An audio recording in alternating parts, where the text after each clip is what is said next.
Lily Tomlin and Jane Wagner. Just both of you talk to me about just the title, Free Women. They say real love doesn't come with fireworks or fancy speeches. If you're lucky, you'll find it once. Lily Tomlin did, in a world that didn't always make space for two women in love. And for decades, she kept it hidden. But now, she's speaking out. And her story might just resonate with anyone who has ever loved without apology. How has her life changed now that she has come clean? Let's find out. The moment they met, March 1971. Some people meet through dating apps, some cross paths at parties, but sometimes someone just walks through your door, and without warning, your whole life shifts. That's what happened the night Jane Wagner stepped into Lily Tomlin's hotel room. It was March 1971.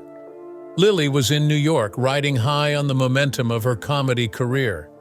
She had just dropped a new album with Polydor and was going from city to city working the tour circuit and still walking around the wild success of her time on Laugh-In. At the time, her mind was full of sketches, stage lights, and a tightly packed schedule she needed to finish up before she took her rest. Suddenly, none of that mattered when a friend casually brought someone along to her hotel room. That someone was Jane Wagner. She walked in wearing these navy blue suede hot pants, those shorts that everyone called hot pants back then, with knee-high stretchy boots and this tiny little backpack, Lily would later recall, laughing as if she could still see it all in front of her. At that moment, she didn't know what hit her. I fell in love with her in 2 minutes. I just flipped for her. I don't know what it was, she recalled. I hate to tell you, she was wearing like blue suede, dark navy blue suede short shorts. Jane had no idea who Lily was. She wasn't impressed by the fame or the fact that Lily had already been featured on Laugh-In or that her album was either already winning or nominated for major awards. All Lee knew was that she had to keep seeing her. But right after that, Lily had to leave for a show in Chicago. At the time, she wasn't exactly open to the idea of flying, as she had lost too many friends in plane crashes or overdoses. So she took the train back that same night. As soon as she got to Chicago, something shifted. She didn't want to wait around and see if Jane remembered her, knowing she didn't want the moment to slip away. She called her with no idea what to say. Now, if you've ever fallen 10 feet deep in love, you would realize your heart works faster than your brain does, and for Lily, that's exactly what happened.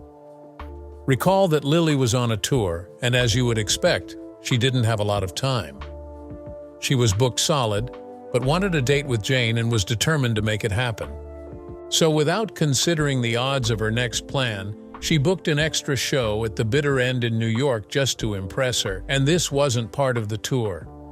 Jane didn't know who she was when they met, but Lily wasn't trying to win her over with fame. She just wanted a chance. When she got that chance, it didn't just stop at dinner. That date turned into something much more. Not long after, Lily asked Jane to help her work on her comedy album, and that's the truth. What started as one creative meeting turned into late-night writing sessions, constant laughter, and slowly, a bond that went deeper than either of them had expected. However, it wasn't just Jane's presence that drew Lily in. It was her work, her words, and her mind. Soon after meeting Jane, Lily watched her 1969 CBS teleplay, JT. Her story, soft and heartbreaking about a lonely Harlem boy who secretly cares for an injured alley cat, won a Peabody Award, and safe to say, it hit Lily straight in the heart. I was floored, she would say years later. It was everything I ever looked for in a monologue, which I never could find. That story mirrored something in Lily's soul, something she didn't know could exist in a script. And what's more, things between her and Jane were rolling out fast, like a chapter out of a Wattpad romance story. Unfortunately, a stormy tide was right up ahead of them. Why? In the 70s, this kind of love story came with difficult choices and decisions, and Lily found herself right in the middle of them. Love may defy all odds. You've been together 50 years, so Yeah. you waited a long time to get married. We did. Yeah. Well, it wasn't allowed, you know. Imagine standing on a page in your life with one foot in the spotlight and the other in the life you have fiercely protected. Then imagine someone telling you, you can have the world, but only if you share your love story with us. That's the choice Lily Tomlin faced in 1975.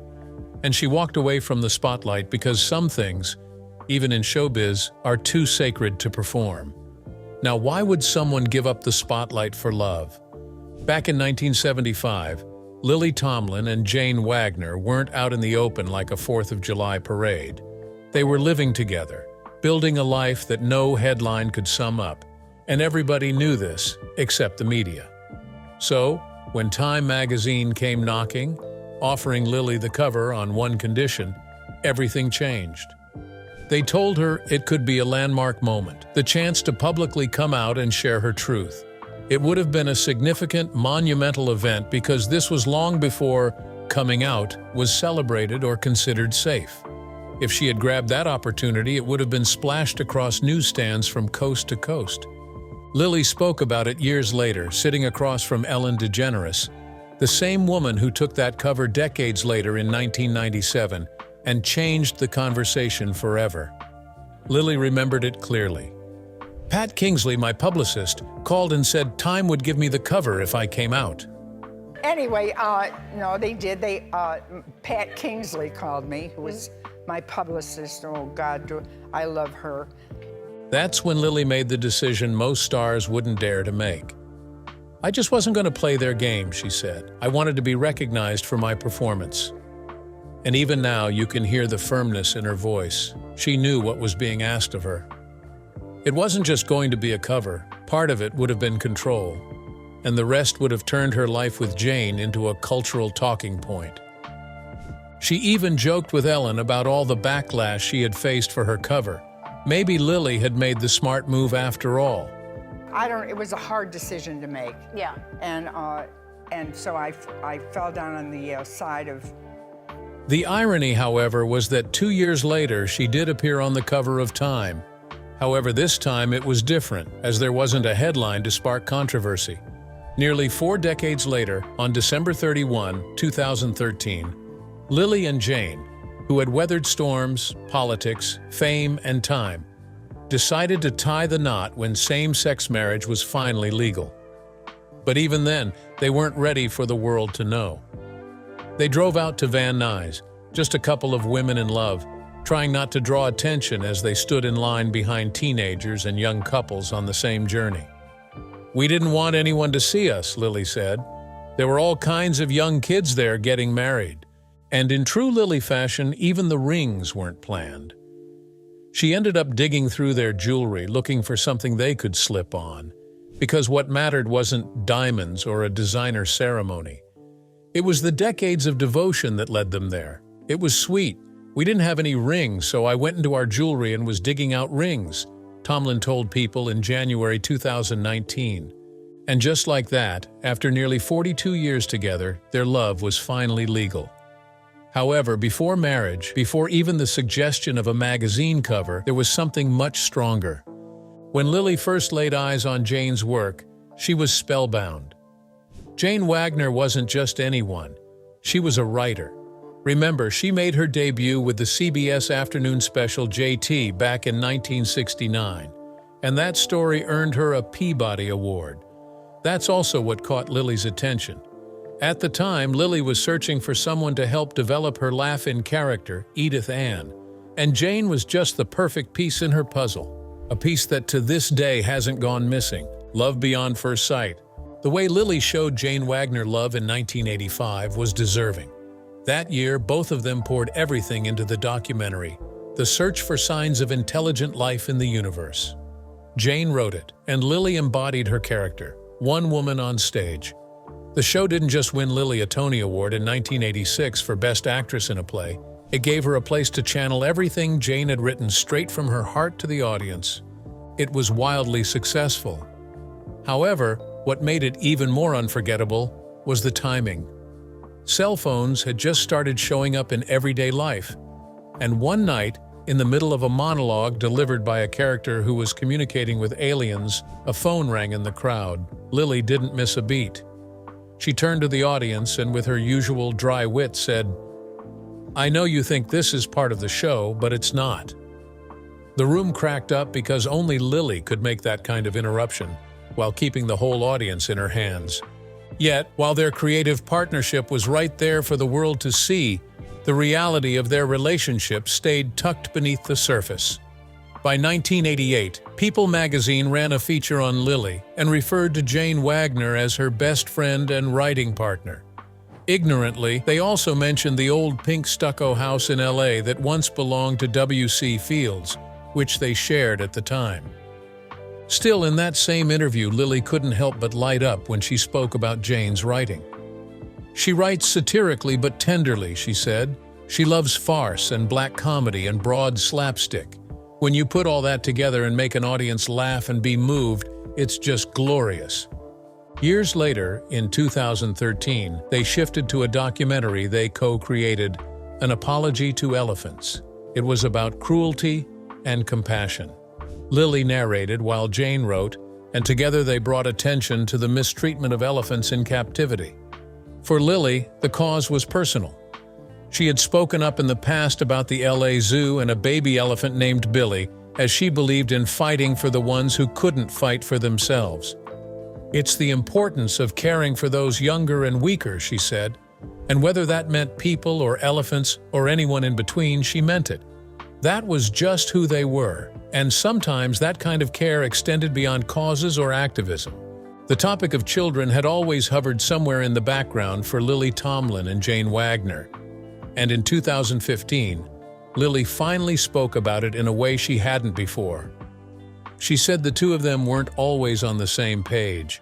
Sometimes she would catch herself thinking it might have been nice to have someone around who looked a little like her. But even then, it wasn't something she seriously wanted, as it never aligned with her as a goal or a dream. Still, they had conversations over the matter. At one point, they even considered using Jane's nephew as a donor. The idea was that Lily would carry the baby. But every time they played the scenario out, Lily ended up with the same picture in her head. She would be the one getting up early, making breakfast, and doing the work. Jane, on the other hand, was a little more open to it. She didn't push it, but she did consider it. And maybe for a short while, they were close to trying. But in the end, they let the idea go. And now, looking back, Lily doesn't regret that decision at all. "I'm so glad we didn't have any children," she said. To her, the world doesn't feel like a place she would want to raise a child in. The conversation about children, however, was just one piece of a much larger story. That same year, queer stories began to become part of mainstream culture. Orange is the New Black was on everyone's screens. Carol, the film starring Cate Blanchett, was garnering attention for portraying love between women without making it a tragedy. Freeheld brought a true story of a lesbian police officer to the surface, and Ellen Page came out that year. But instead of celebration, she was met with a storm of online abuse. Lily understood that. She said at the time it made things hard for Page, but her advice was this: the best thing you can do for yourself is just go on as if it doesn't exist and be bold. Unfortunately, that kind of boldness hadn't always been an option. Recall that back in 1975, Time magazine had reached out to Lily. They were willing to put her on the cover if she came out publicly. But she didn't take the offer. And beyond that, she could tell they weren't asking because they cared about her. They just wanted a gay figure for the story, and at that time, anyone would do. Now here's what you may not have known. Lily did not just decline that offer because she was protecting her image and love life. The situation escalated further, involving her mother and her family.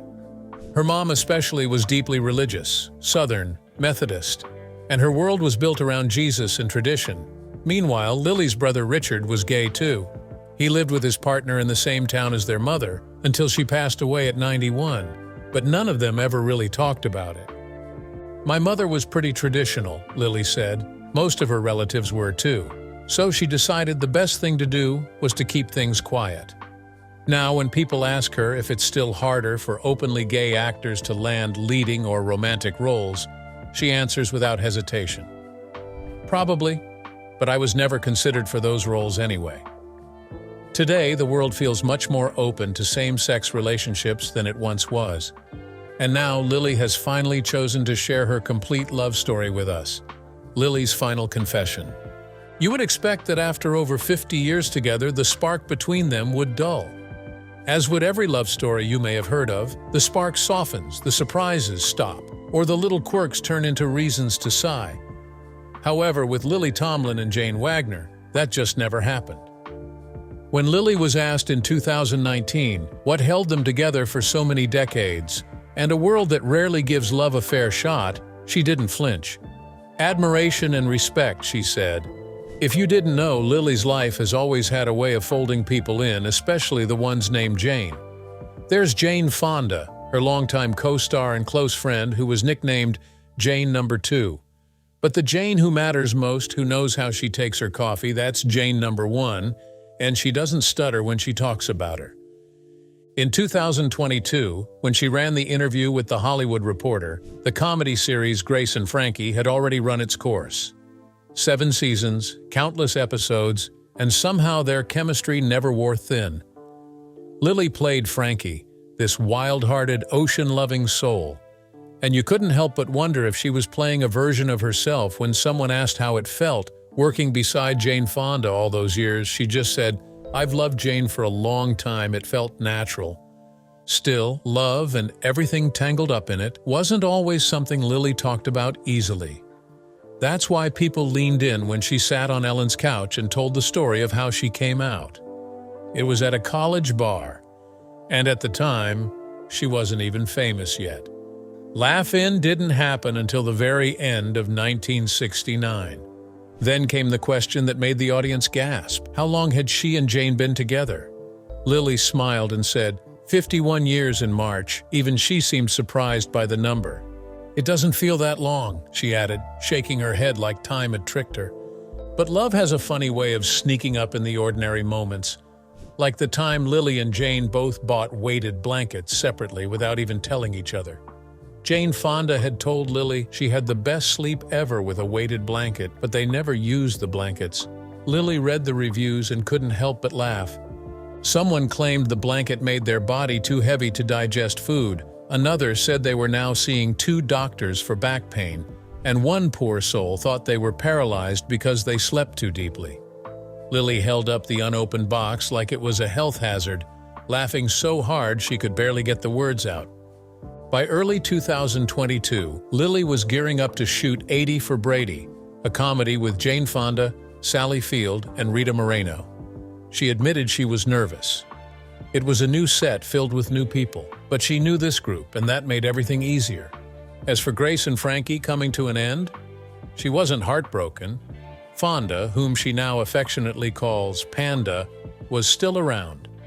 The show ending didn't mean the closeness disappeared. Surprisingly, in the final episode, they pulled off something big. They got Dolly Parton to join. She had been trying for years, but her schedules always clashed. However, as soon as the timing finally worked out, they brought her in for one last perfect send-off. It meant the world, not just to fans, but to Lily as well. She, Dolly, and Fonda clicked from the beginning. Even back when they first signed on to 9 to 5, the bond was there. Before filming even started, the 3 rented a bungalow at the Beverly Hills Hotel, stayed up late telling stories, and laughed like they had known each other forever. There were talks of a 9 to 5 remake too. However, Lily believes the world has evolved since then, and the workplace may be even more chaotic. The challenge, however, was not limited to these reasons alone. They also needed the right script if they wanted it to happen. At this point, if you're wondering how much of Frankie Bergstein is Lily in real life, the answer is probably more than she admits. She once told a story about an astrologer who sent her to a tiny town in Northern California for her birthday to work on her spiritual life. The town was remote. The limo they rented was a ridiculous white stretch that didn't fit the streets, and the only entertainment was a movie theater which showed nothing but horror films. By the second night, the locals were confused. By the third night, they were suspicious. Why was Lily Tomlin still there?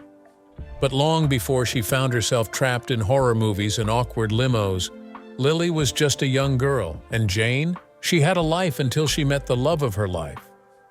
Life in the beginning. Before Lily Tomlin ever stood under a spotlight, before Jane Wagner's words were ever heard in theaters, 2 childhoods were unfolding in different corners of America, one in Detroit and the other in Tennessee. Neither of them knew they were ever going to cross paths. Lily was born in Detroit, Michigan, to Lily May, a nurse aide and housewife, and Guy Tomlin, who worked long hours at a factory. They had moved from Paducah, Kentucky to Detroit during the Great Depression, like many other Southern Baptist families who were seeking steady work and a second chance. Lily had a younger brother, Richard, and like most girls growing up in that era, she was taught to keep her head down and follow the rules. She attended Cass Technical High School and later enrolled at Wayne State University, where she intended to pursue a career as a biologist. That was the plan. But seeing her career path today, life had other ideas. Somewhere between lectures and labs, Lily stepped on stage for an audition, and the minute she heard herself speak in front of an audience, biology fell away, and theater stepped in. Soon she was doing stand-up in the smoky clubs of Detroit and then New York, chasing laughter in places where people came to forget their day jobs. She went on to study acting at HB Studio, pushed herself in rooms full of strangers, and slowly built a name for herself. But Lily wasn't just pushing for success. She also became known for pushing boundaries, especially with comedy. One of her early albums, Modern Scream, poked fun at how straight actors distanced themselves from queer roles. Her response to this was, "How did it feel to play a heterosexual? I've seen these women all my life. I know how they walk. I know how they talk." Furthermore, while most comedians were still tiptoeing around safe routines, Lily was stepping into male drag like it was second skin. Tommy Velour had the flash of a Vegas crooner, all showbiz charm and silky delusion, while Rick brought his version of masculinity. However, it was in 1982 that things took a different turn. That year, she created a character so outside the box, it couldn't be ignored: Purvis Hawkins. Now, Purvis wasn't just a funny imitation. He was a fully formed rhythm and blues soul singer, clearly patterned after Luther Vandross, complete with a neatly trimmed afro, mustache, beard, and a three-piece suit. When she brought him to Saturday Night Live on January 22, 1983, nobody quite knew what to make of it. Lily didn't wear dark makeup or lean into caricature. Instead, she trusted her voice, her body language, and the stage lighting to fill in the gaps. But before all of that, before Purvis and before SNL, Lily was already carving out her name in comedy history. In March 1971, she released her first comedy album, This Is a Recording, under Polydor Records. The album was filled with Ernestine, the snippy telephone operator with the snorty laugh and too much time on her hands, tangling with customers over the phone, and audiences couldn't get enough. That album shot up to number 15 on the Billboard Hot 200, which was record-breaking. As of 2011, it remained the highest charting album ever released by a solo comedienne. That same year, she walked away with a Grammy for Best Comedy Recording, and she didn't stop there. Her next album, And That's the Truth, came in 1972, and it introduced the world again to Edith Ann. This time, she climbed to number 41 on the chart and scored another Grammy nomination. For a brief moment, Lily had two of the top 3 charting comedy albums ever released by a woman. The only other person in that league? Joan Rivers. And Lily didn't do it with gimmicks. She did it by creating characters who felt weird, funny, and always unforgettable. But Lily wasn't content to live only in the world of comedy. In 1975, she made her film debut in Robert Altman's Nashville, and the role? It couldn't have been more different from anything she had done before. She played Linnea Reese, a reserved gospel singer, devoted wife, and mother to 2 deaf children, which earned her an Academy Award nomination for Best Supporting Actress alongside a Golden Globe nod. By 1997, she had another hit on her hands. The Late Show, a comedy mystery where she played opposite Art Carney, earned critical acclaim. In 1978, she and Jane Wagner created something spectacular. Jane wrote and directed Moment by Moment, a romance about an older woman and a younger man played by John Travolta.